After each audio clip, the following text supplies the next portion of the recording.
All right, what is up, everybody? Welcome back to my podcast. Wherever you guys are listening, YouTube, Anchor, Spotify, wherever you guys get your daily podcast. I know this is a late episode, but I did promise you guys daily content, so I'm trying to live up to that. Please let me know what you guys think, comment, follow, share, all of the above. And we're going to jump right in. Obviously, we're talking about the NFL, like we always do. Now, it's the deadline of the fifth-year option is coming up pretty quickly. If you guys didn't know, it is on May, let me look this up exactly, not to be wrong, May 3rd on a Monday. That is the fifth-year option. That is the deadline for the first-round picks taken in 2018. Now, this is something pretty big if you guys didn't know. If you guys didn't know, it's basically like a trial period, right? So it's basically a team-friendly franchise tag. Now, that's something that most people don't realize because they look at it as a fifth-year option like, oh, yeah, look, we picked up, Baker Mayfield's fifth-year option. That means he's going to be here for a while. It doesn't. Unfortunately, it's basically just a franchise tag. Now, it does favor the teams because the teams actually still have the ability to franchise tag somebody after using the fifth-year option on them, right? We saw this with Dak Prescott. Now, Dak Prescott was not a higher first round, not a high pick. In 2016 is the year that he came out. I believe it was fourth rounder, right? So as a fourth rounder, the teams are not able to have a fifth year option on you, right? Had they had a fifth year option, last year would have been his fifth year option, I believe, if I'm not mistaken. No, actually the year before, because last year he played on the franchise tag. So the year before, he would have had a fifth year option. And the Cowboys probably would have had to pay him around 10, 15 million compared to the high 25. I believe that's how much he got paid last year. $1 million due to the franchise tag.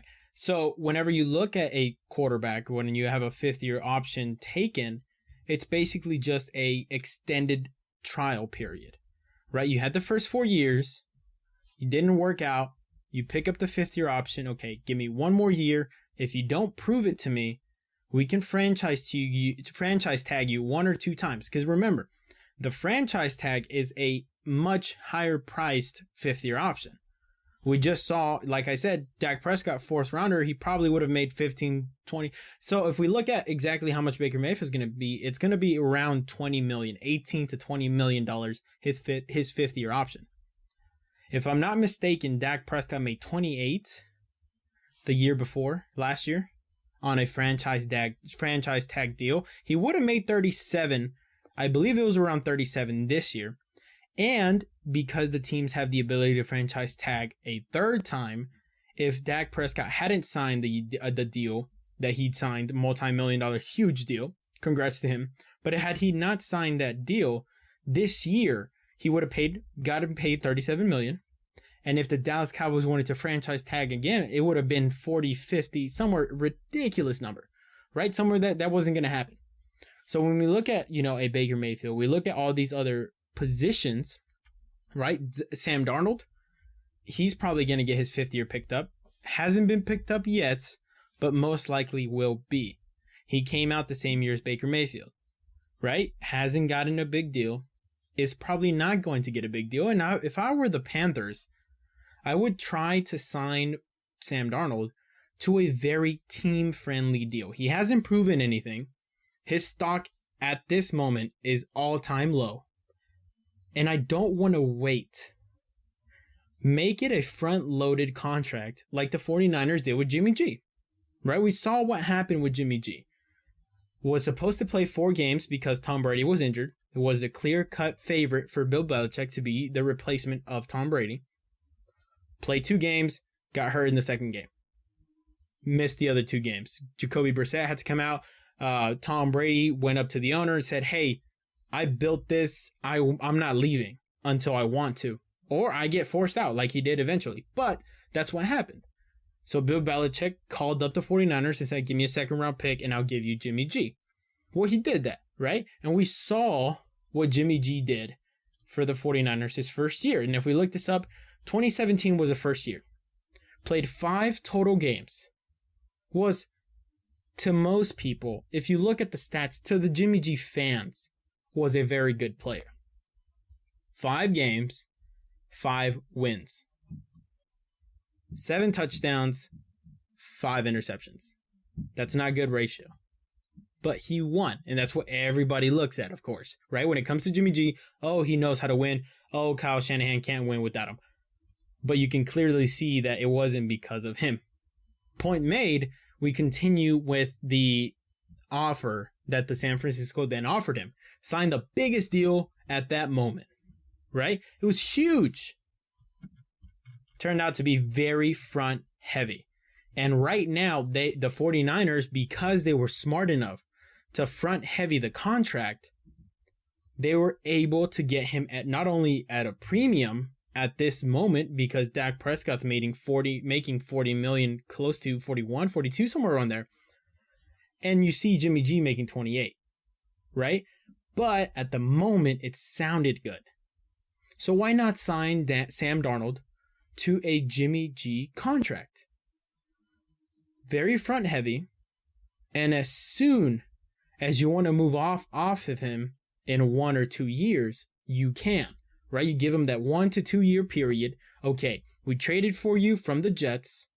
We gave you the 5th year option, and we're going to sign the extension, right? So that's 3 years. You can probably get him for around a Jimmy G price unless their agents are going crazy and want a $40 million contract. If they want a $40 million contract, sign him to the 5th year option, franchise tag him, and then if he proves to be the franchise quarterback that the Panthers believe, then I would offer him the $40 million.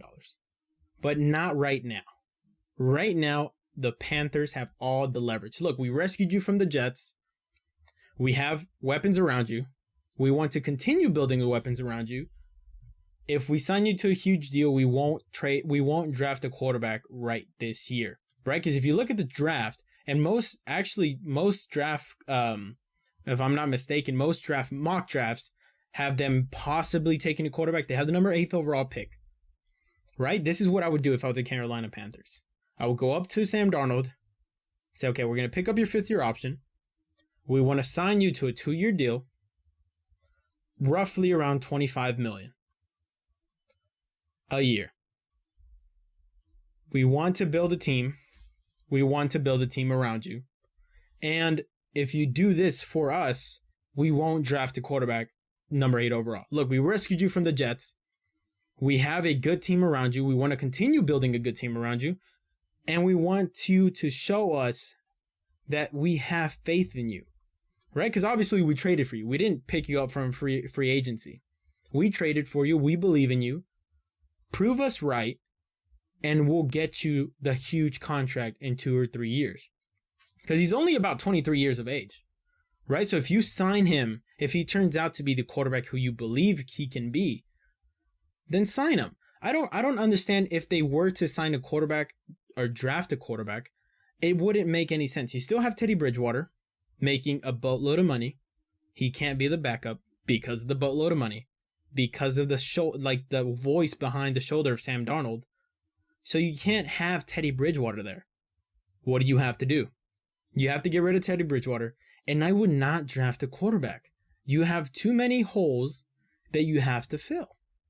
The defense did all right, but definitely needs improvement. They need to sign defensive players. They have the offensive weapons. They probably could pick up a few offensive linemen. They're probably in the 2nd round. But right now, you have Sam Darnold. You just traded for him. Make the financial smart decision.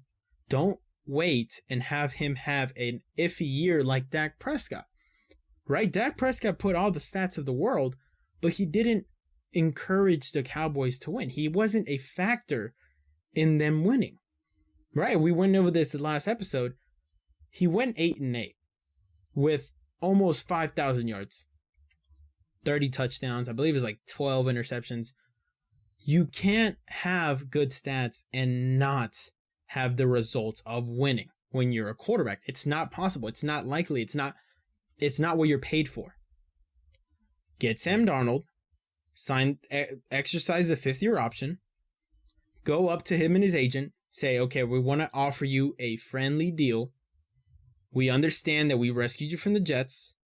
We want to surround you with talent. In 3-4 years, we're still going to pay you a good amount of money, right? Offer him a $25 million year. Very front heavy.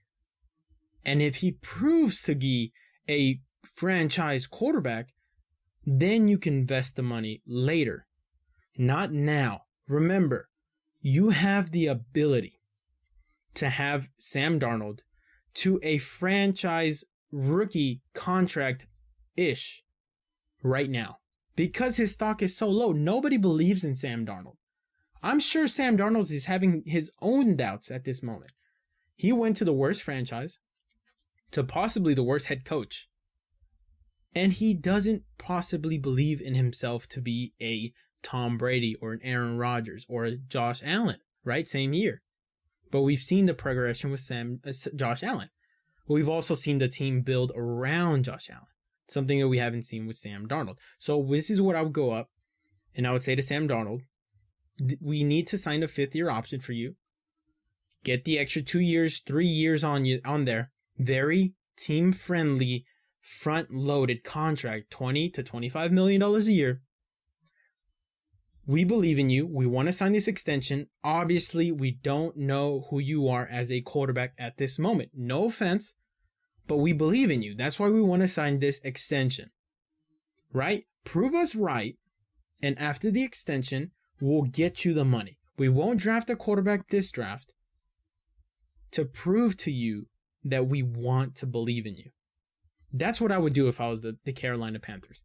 No quarterback is going to be, everybody's talking about Trey Lance. Unless Justin Fields is there at number 8, I would not entertain the idea of drafting a quarterback. Trey Lance, small school, never played big games. I know Zach Wilson is kind of in the same boat. I can't know what's not proven. Everybody can look good in college. Everyone. But the difference is, how do they look in the NFL offense? We saw Sam Darnold make very to even better throws than Zach Wilson, arguably the best thrower in the draft when it comes to off balance, sidearm or whatever, right? We've seen Sam Darnold throw very similar to better throws in the NFL. You can't replicate that. Zach Wilson played pretty well in college, but in the NFL, it's a different animal. Sign Sam Darnold. Sign Sam Darnold, 5th-year option,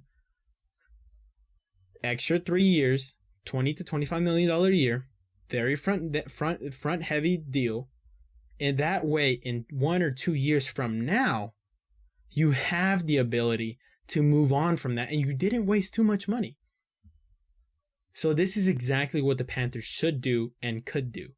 Now going back to the rest of the 5th-year options. I'm going to list out the 5th-year options, and I'm probably going to give you guys if they've been exercised. Obviously, Baker Mayfield, exercised. I think that's a pretty good deal. Have him on a trial period and see what he can possibly do in the next few years. I believe they have him for 2 more years, if I'm not mistaken. Get him for the next 2 years and see what he can possibly do with his ability. If he proves to be a Aaron Rodgers, a Tom Brady, where he is the pinnacle reason where they win, not good stats, winning, then I would absolutely sign him to a long-term deal, but not at this moment. Right? Moving on, Saquon Barkley has not had his 5th-year option picked up, but they said that they were looking into it and they were potentially going to pick up Saquon Barkley's. Now, injuries are the main reason. Okay, so that's the only thing I can say. He has the talent, he has the potential, but he's not healthy. So that's a very interesting player to keep an eye on whenever it comes to the New York Giants. Sam Darnold just traded to the Panthers, has his 5th-year option picked up, but definitely look into that because it is a very cheap deal. And like I said, you can have him on a rookie-like contract for the next 3, 4, 5, 6 years. And that is something that I would absolutely love if I'm the Panthers. Like I said, his stock is all-time low. He hasn't gone to the playoffs. I believe he won 2 games last year. I would absolutely sign him to a 3-4 year extension plus the 5th-year option.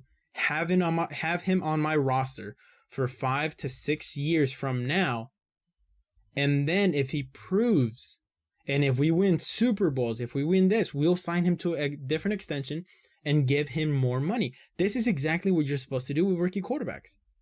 And you have the potential to have Sam Darnold basically as a 2-time rookie because of the contract negotiation. So if the Panthers can pull this off, if they start listening, if they are able to use the dominoes in their favor, I think Sam Darnold to the Panthers was an excellent move.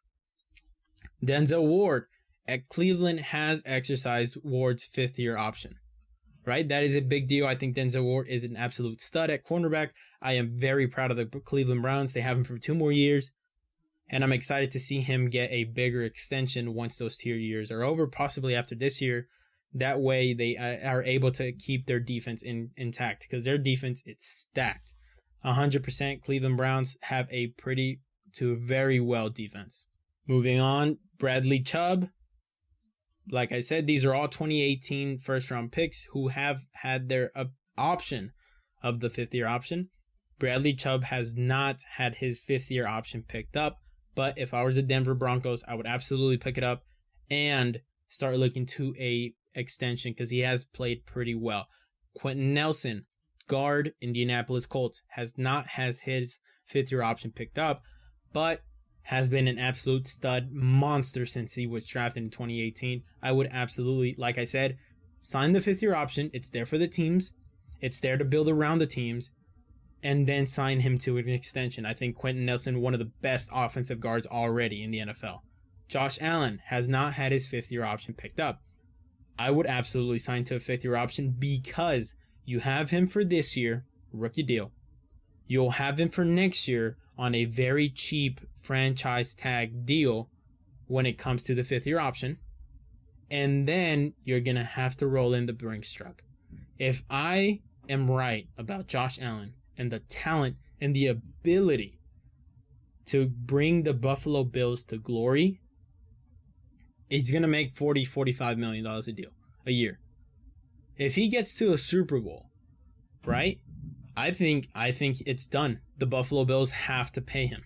So sign the 5th-year option, have him for 2 more years. That's your 2-year window where go all in, win a Super Bowl, and hopefully you can get him on a potentially a little bit cheaper than, maybe the major quarterbacks. I don't think it's going to happen, but, he seems like a nice guy. Potentially could be a possibility.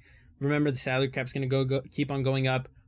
Maybe sign him to a 39, 40. He has to make more than Dak, right? I mean, I think Dallas completely butched Dak Prescott. I think he shouldn't have gotten the big deal that he got, $41 million a year. So, I don't know.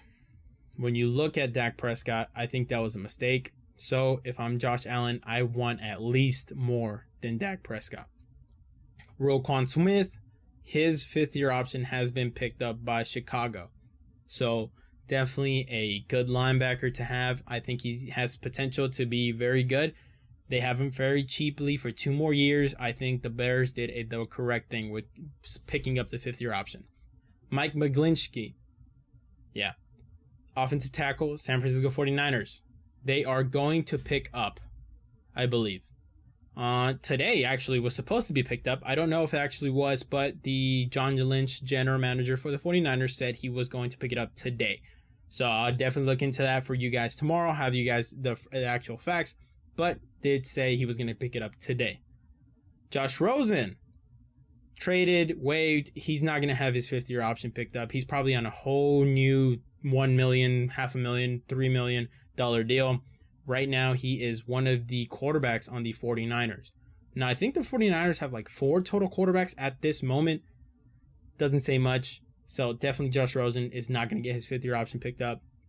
I think it's a very sad story what happened to Josh Rosen. I think a lot of things were put on his plate that probably shouldn't have been. He had instability. The Cardinals, they were never in love with Josh Rosen. I think they just took him because he was there. So definitely a kind of sad story for Josh Rosen, but hopefully he proves to go, maybe he goes to a team that, he can be a backup, starter gets hurt, even though I knock on wood, and I hope nobody gets hurt in this NFL, but it's the NFL. So maybe he gets his potential to, have his shot at being a starting quarterback once again. Minka Fitzpatrick has been picked up, his 5th-year option by the Pittsburgh Steelers. Now remember, I believe last year, the year before that, Miami Dolphins did trade Minka Fitzpatrick to the Steelers, probably for a first-round pick, I believe, if I'm not mistaken. So definitely Steelers won that trade. Was not a very high pick for the Miami Dolphins, but Minka Fitzpatrick made instant impact on the Steelers. So definitely a win-ish for the Miami Dolphins. But they definitely look out for a monster contract that he's going to be getting, because the Steelers are absolutely in love with him. He turned out to be very well. Vita Vea picked up Tampa Bay. Beast defensive tackle. I think he is definitely going to be in their future plans for the Buccaneers. I think he has great energy. I saw him do an interview. Great energy, awesome guy from what I've seen. So definitely excited to see what he does with the Tampa Bay Buccaneers. If he stays healthy, if he continues on his path, I definitely think he's going to get an extension after this year. Marcus Davenport has not gotten his deal picked up from the 5th-year option from the New Orleans Saints. I think he probably will soon. Remember, May 5th or May 3rd? Let me look this up exactly not to get this right. May 3rd. Monday, May 3rd is absolutely the deadline for the 5th-year option. I think he gets it because he has been an impact player for the New Orleans Saints, and they cannot afford to lose any pass rushers at this moment. We have Colton Miller signed an extension for the Las Vegas Raiders, offensive tackle. He now has a 3-year deal worth over $54 million. So congrats to Colton Miller. I think the Raiders got a very good offensive tackle. Did sign him to a huge deal, so I'm excited to see what he does in the future. Tremaine Edmonds, linebacker, Buffalo Bills, has not had his 5th-year option picked up. I think they will. I think he has been proven to be a very valuable asset when it comes to the Buffalo Bills defense. Very rangy, very good linebacker. Derwin James, I don't know why I said Williams. Derwin James has not had his 5th-year option picked up yet. That is very interesting when you talk about Derwin James. Very talented player. Very extremely talented safety. The only knock on Derwin James is his availability. He's been injured a lot, and I don't know where his future lies when it comes to the Los Angeles Chargers.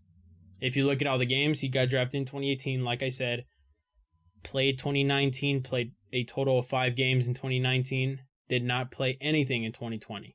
So it's tough. I think they will pick up his 5th-year option, but I would not be surprised if they made the decision to let go and move on.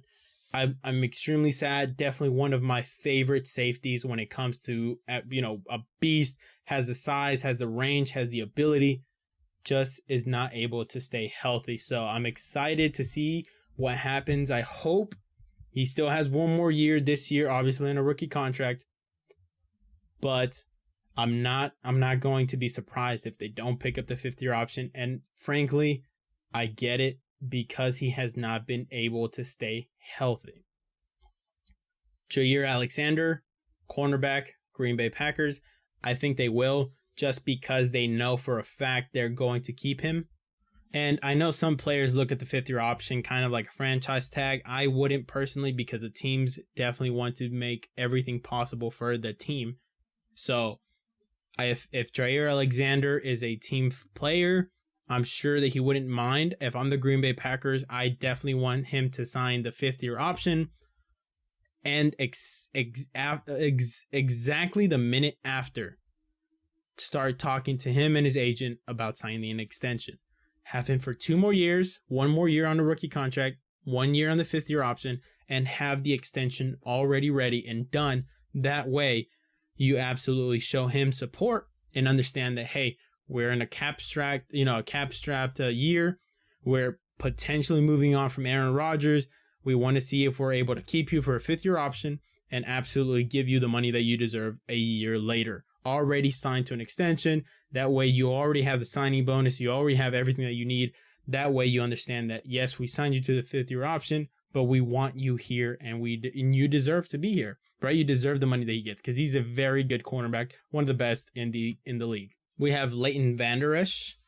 That is a very interesting piece when it comes to the Dallas Cowboys. If I was the Dallas Cowboys, I would absolutely pick up the 5th-year option just because I'm not sure if I would absolutely sign him to a long-term deal. Now, it is the Cowboys, and they do overpay their drafted players. So if I'm the Cowboys, I wouldn't. I would be a lot more cold-hearted. But as history has proven it, they do sign their drafted players. He was a first-round pick, 2018, 19th overall. He is a monster of a person, 6'4", 256 pounds, a beast, rangy sideline to sideline linebacker. He just has not been able to stay healthy. Played 16 games his rookie year.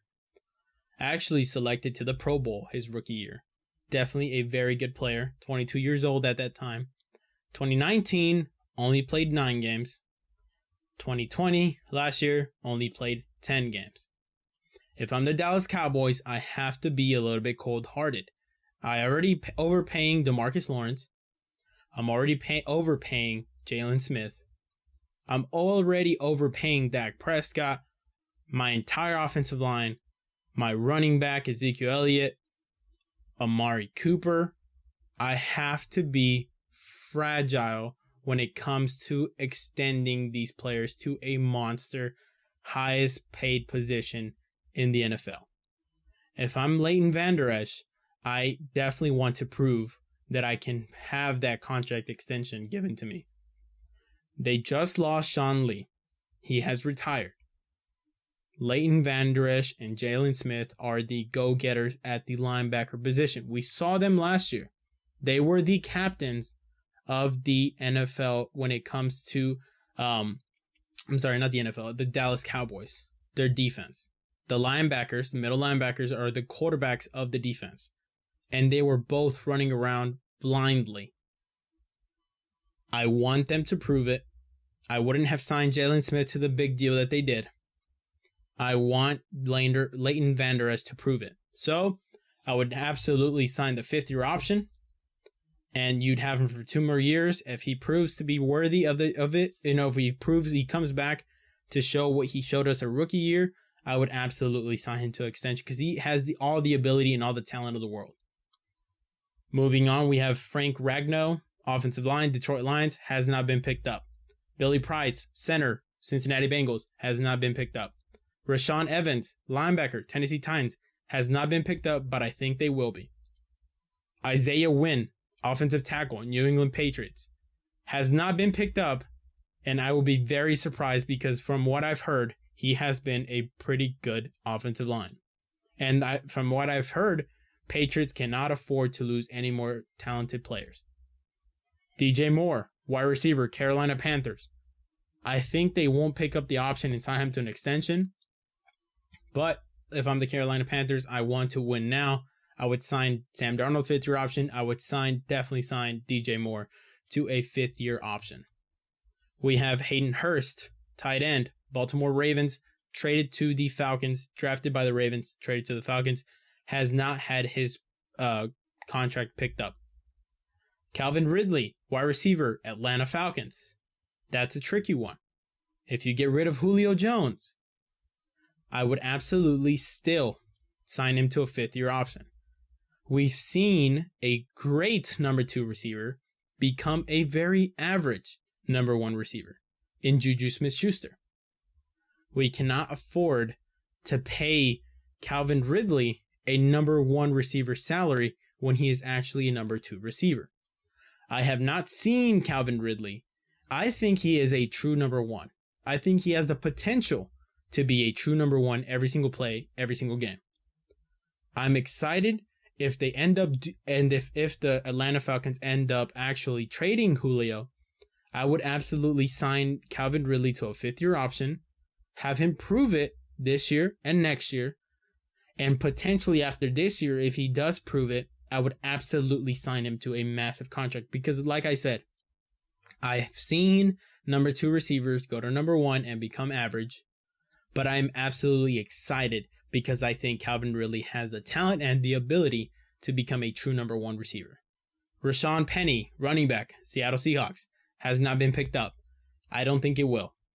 I think that's one of the players that they're going to unfortunately have to let go.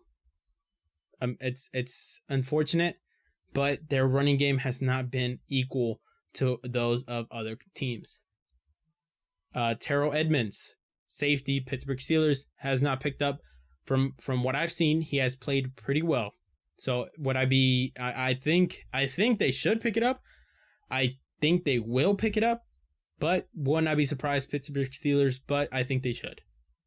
Taven Bryan, defensive tackle, Jacksonville, has not been picked up. Mike Hughes, cornerback, Minnesota Vikings, has not been picked up. I think they will. He's doing pretty well. Sonny Michel, running back, New England Patriots, has not picked up. I think they will because they did. Actually, they got back James White, even though he was a potential leaving the New England Patriots. But, will he get picked up? I don't know. Lamar Jackson, quarterback, Baltimore Ravens. Everything, I believe John Harbaugh said today, reports saying that he will pick up his 5th-year option. I'm excited to see that, but I'm sure they're already working on an extension. So those are the top 30 first-round picks from 2018 who have the 5th-year option. I'm excited to see what happens. I hope some of these players do get their 5th-year option picked up and used properly. Like I said, I went on the little rant for Sam Darnold and the Carolina Panthers. They have everything in their ability to make the most out of right now. Moving on, Eric Flowers coming back to the Washington football team. Now, Eric Flowers has been on a couple of teams. If I look at my notes correctly, 27 years old, was drafted in the 1st-round pick, number 9 overall, to the New York Giants. Stayed there for 3 years, was released in 2018. Jacksonville picks him up, 2018, and then they let him go.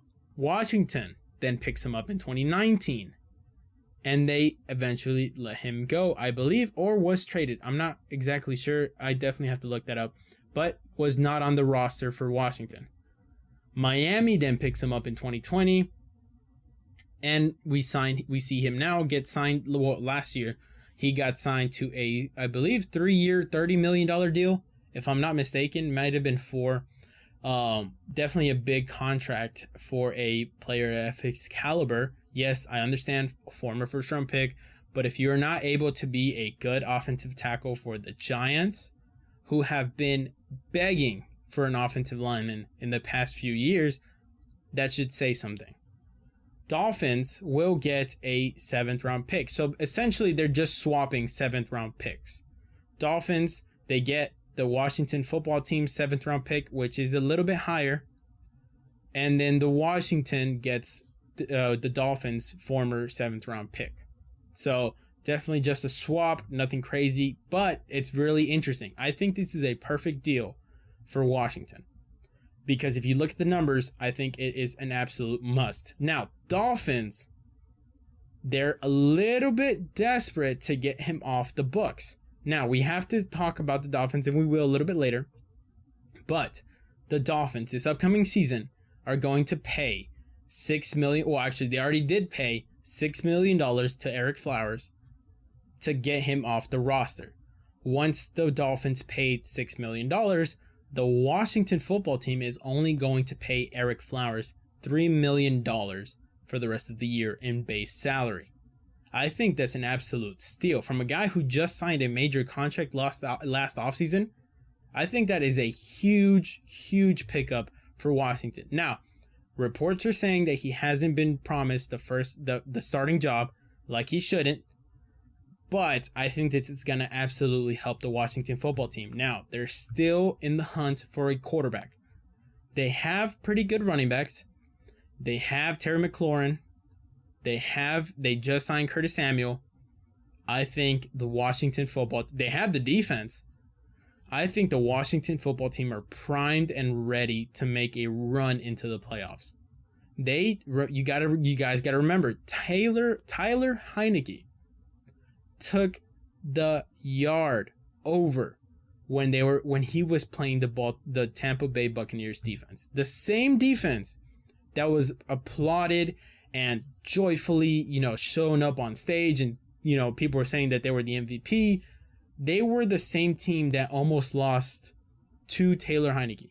So he threw a couple touchdowns, definitely hit the lumber against them.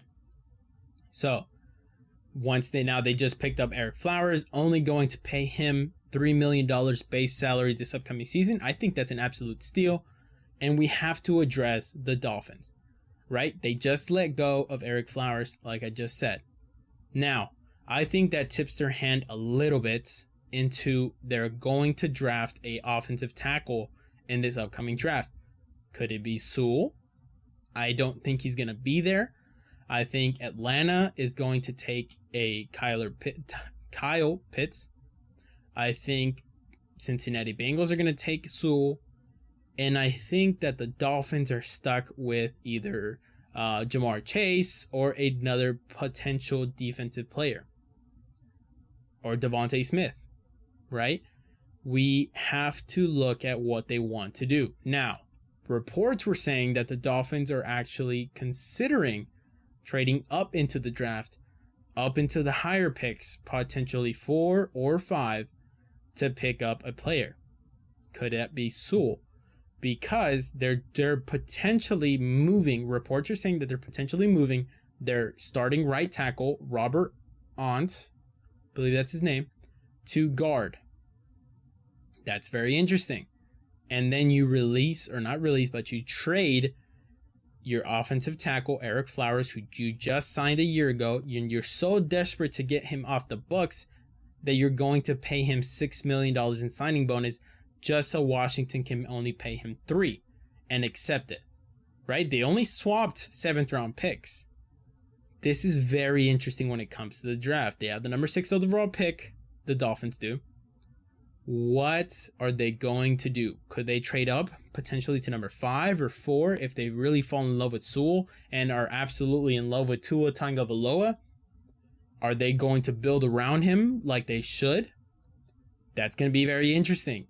I don't know, and I'm very concerned, and I'm very curious to see what's going to happen in this upcoming NFL 2021 draft.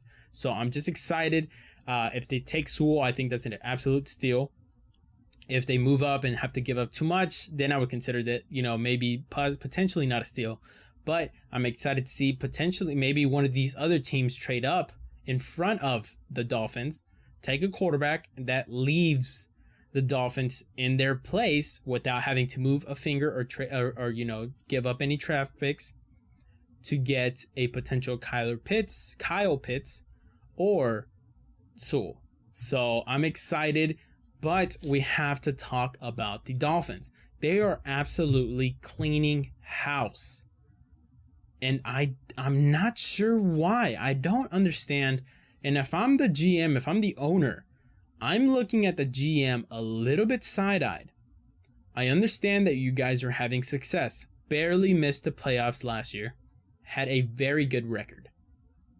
But you just released 4 out of your potentially your 4 biggest offseason acquisitions last year.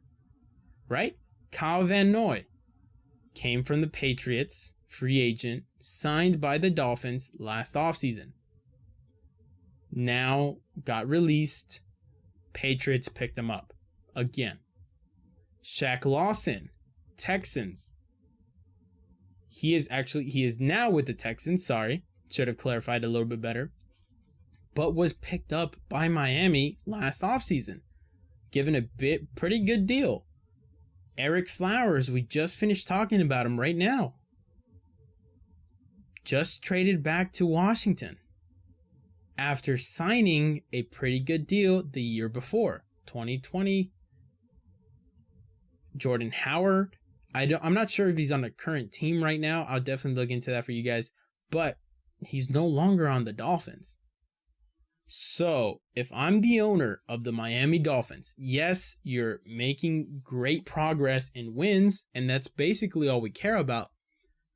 But in terms of money and what we're doing with the players that we're paying, you're ending up releasing them. I want to know why. I need to know why. And I would definitely ask more questions if I am the Miami Dolphins owner. This is not a good sign. It's like Bill Belichik.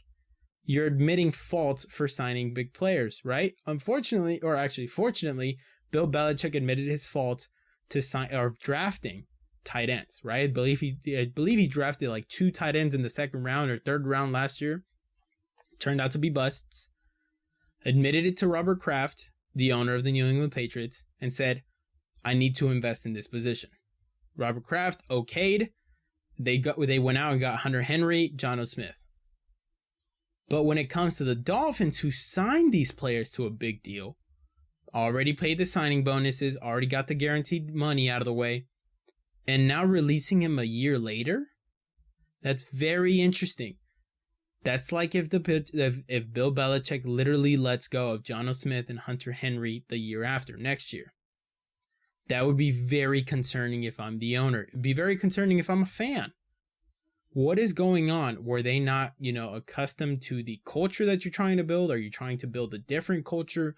Were they a problem? Were they just not talented enough? Did you overpay them because you had a different scouting reports before? And now that you have them in the building, you don't see them as talented as they potentially were? I would be very concerned if I'm a Miami Dolphin. I would be concerned if I'm the GM if I will potentially still have the job later. Like I said, this is a pretty big deal. 4 acquisitions last year are no longer on the Miami Dolphins after signing pretty good deals. Eric Flowers, you are so desperate to get him off your roster, you're paying more than the Washington football team is going to pay for his base salary this upcoming season. Literally transferred some of his base salary into a signing bonus. Miami paid $6 million. Washington football team is only going to pay $3 million for the rest of the year. That's very concerning. Now, on the books, it does say the Miami Dolphins actually, I think reportedly, end up saving $2 million against the cap, which is good. But if I'm the owner and I'm having to dish out those $6 million to a player who's not going to play on my team, I would have a big problem with that. I would definitely investigate what's going on. Now, if they have a plan and they come up to me, we've all seen Moneyball, right? They're GMs, head coaches, they get together, they make these plans. But unless I don't see results, I'm very concerned and I'm very curious. More curious than concerned, but still very curious.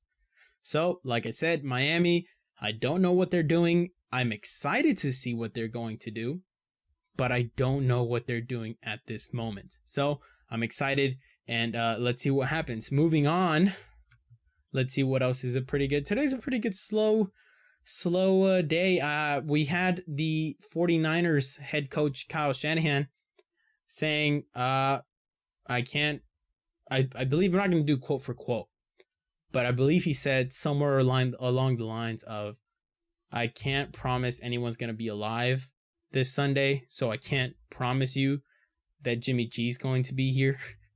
Essentially somewhere around those lines. And if you want to look at it very simply, basically said Jimmy G's not going to be here. Right? We heard the same thing from, I believe it was Sean McVay himself who said he's the quarterback for now, or maybe it was the Rams GM who verbally said, oh, he is the quarterback for now. Right? So that's very concerning if you're a quarterback and they're talking about you. So Jimmy G, we have to talk about it. What are they going to do?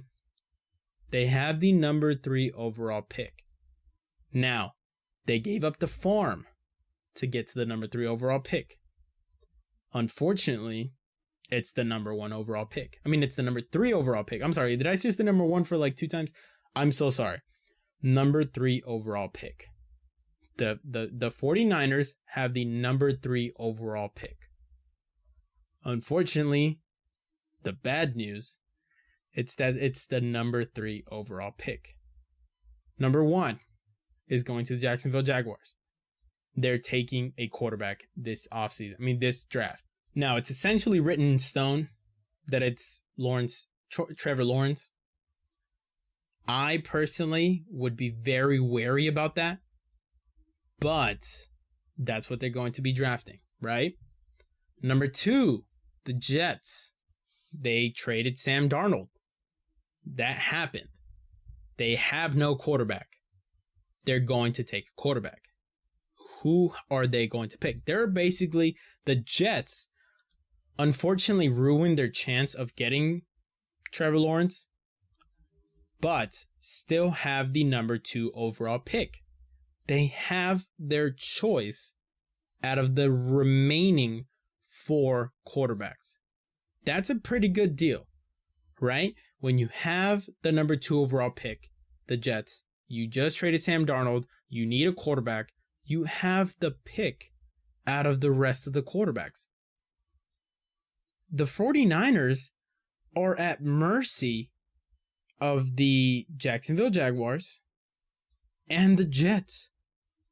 They're only going to have their choice of the remaining 3 quarterbacks, right? Because the other 2 are set and basically in stone. Now, it's possible that the Jets mess this up and not get Zach Wilson, or potentially do the right thing and not get Zach Wilson.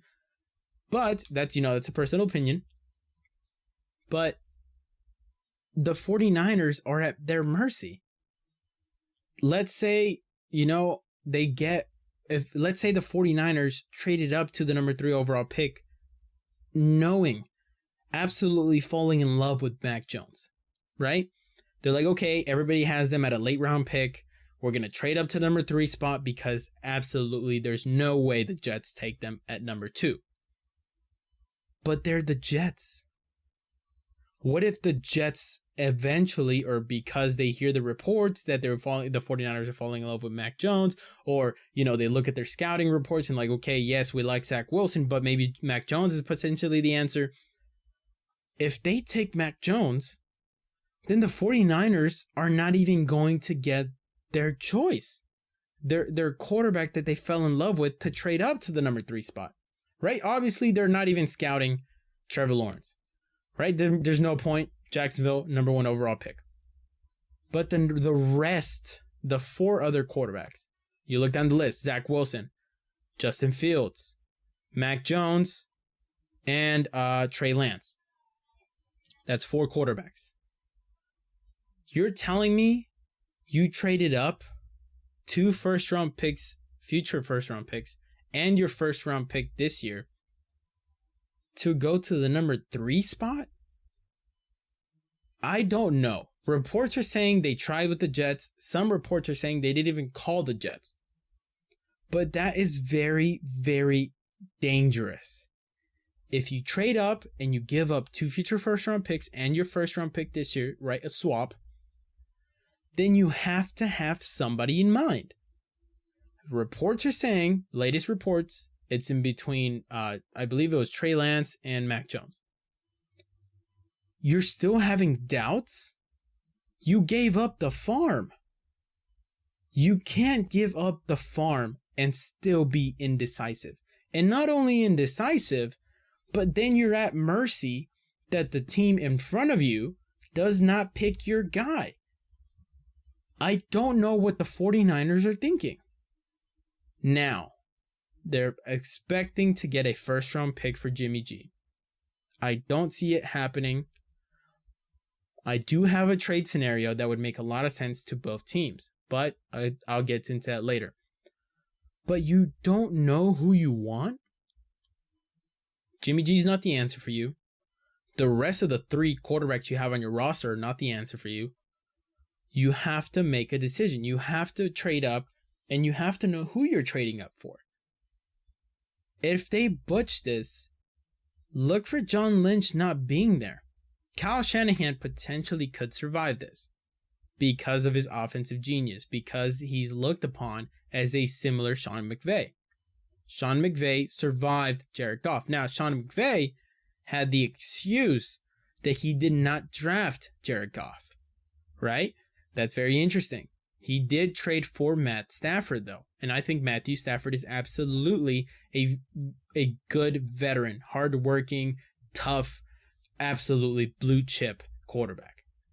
But when you look at the 49ers, they didn't get a Matthew Stafford. They got Jimmy G, who is not healthy, who's very injury prone to begin with. He is a turnover machine. And he lost the Super Bowl. Right now, of course, blame has to be asserted to everyone.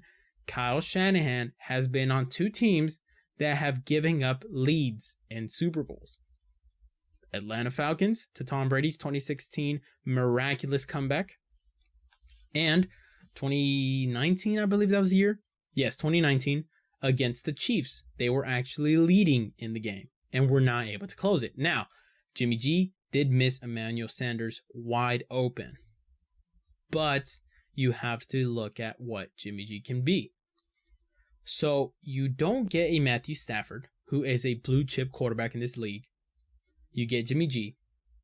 He fails, very injury prone, which you should have known before. And now you trade up 2 future first round picks and a first rounder swap this year to potentially get your 3rd quarterback you had on your board. That doesn't sound right. It doesn't sound right because it's not right. Most of you guys know. Most of you guys have lives, right? You don't pre-order something far more expensive than its retail price and still don't end up with the exact model. It's like an iPhone, right? You pre-order an iPhone, you get to the place, you already paid it in advance because you want the iPhone, and you're left with the color that you didn't want because the other person in front of you is literally right there and takes the color that you want. I would be very mad because I literally just paid so much money for this phone. Now, it sounds ridiculous, but if you're paying upwards of $1,000 for a phone, you better get the color that you want. No, throwing a case on it is not okay. I just paid over $1,000. Same thing with the 49ers. You can't pay 2 future first round picks, a first round swap this year, and then potentially get the 3rd quarterback on your board, because obviously it has to be Trevor Lawrence first. Even if there's a miracle that happens and the Jaguars fall in love with a different quarterback and actually fumble the number 1 overall pick, and then the Jets, they fumble. We've seen this draft day, obviously a movie, but still could happen. We never thought Baker Mayfield was going to go number 1 overall, but he did. Everybody was looking at Sam Darnold, but he didn't. So we see everything can happen in draft day. If Trevor Lawrence falls and the Jets get him, and the Jaguars get, Zach Wilson, or I don't know who else, Justin Fields, or whoever they choose, then you're still left with the number 3 overall quarterback. Let's do the reverse. Jacksonville takes Trevor Lawrence. 49ers take Mac Jones or Justin Fields or whoever the 49ers are in love with, who they traded up for. Then you're left with your 2nd, 3rd option. But you still paid to get in line. You still pre-ordered the phone. Yet the person in front of you has the potential to choose the color of your phone. It's ridiculous. So, I don't know what they're going to do. I know Jimmy G's not going to be there. I don't know who they're going to select. I don't know. There's too many what ifs. If you fell in love with Mac Jones and he's not there, then that's a failure. If you fell in love with Justin Fields and the Jets take them, then that's a failure. If Zach Wilson is your guy, but the Jets take him, that's a failure.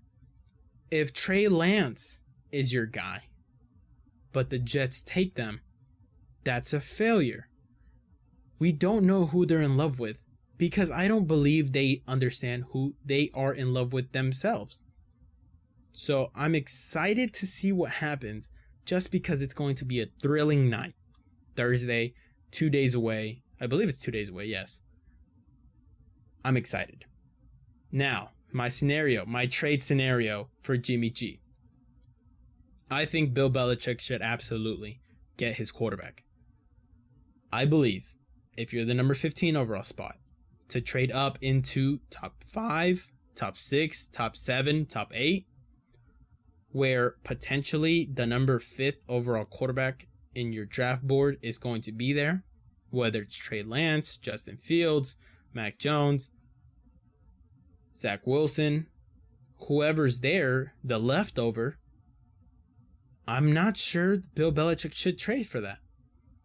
Unless he is going to for sure love and fall in love with, I am not sure they're going to, trade up for it. It doesn't seem like it would make a lot of sense. So if I'm the Pittsburgh Steelers, no. If I'm the New England Patriots, I trade back in the draft. I call up these teams 20 to the 31st to the 32nd overall, and I say, what are you willing to offer me for the number 15th overall spot? Obviously, it's not going to be a haul. Maybe you get a first rounder next year. Maybe you get a first rounder the year after that. Maybe two. Maybe one first rounder and then 2 second rounders. Doesn't matter. You trade back. Potentially, if I'm looking at it, I probably want to trade from between 27 to the 32nd overall picks. You trade back. You accumulate picks. And you give up a late round first round pick for Jimmy G. Because we got to remember, Bill Belichick looked upon Jimmy G as the savior and utter replacement for Tom Brady. He knew of his injury history, he saw it firsthand, was supposed to replace Tom Brady for 4 games, only lasted a game and a half. He understands that he is his protege. He wanted him. He preferred Jimmy G over Tom Brady, even though Tom Brady went on to win him another Super Bowl. If I'm Bill Belichick, and as a fan, as an NFL fan, because we all love to see scenarios, what ifs play out. What if Tom Brady went to another team, right? What if he went to another team, another franchise? What would he do? What if Bill Belichick let go of Tom Brady and stayed with the New England Patriots? What would he do? Right? Who would win? Right? Who was the better wide receiver tandem? Who was a better quarterback? What if Aaron Rodgers played in the AFC or Tom Brady came to the NFC, which is supposedly was superior? Right?